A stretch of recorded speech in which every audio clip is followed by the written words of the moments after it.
করছো মা? এই বেগুনগুলো তুলছি। বৃষ্টিতে কেমন হয়ে গেছে বেগুন গাছ, আমার নষ্ট হয়ে গেছে হয়তো বেগুন গাছগুলো। জলটা মানে আমি ভাবছি জলটা মনে হয় কাজে দিবে, জলটা কাজে দেয়নি। এই যে বেগুনের সাইজ ভালোই হয়েছে।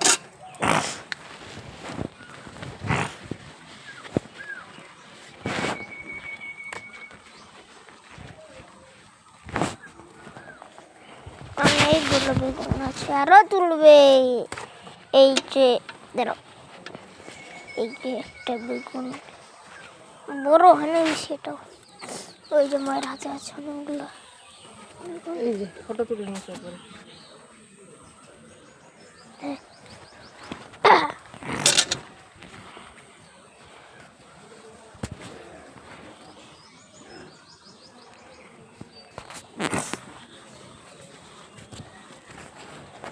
ভিডিওটা স্কিপ কর হয়ে গেছে।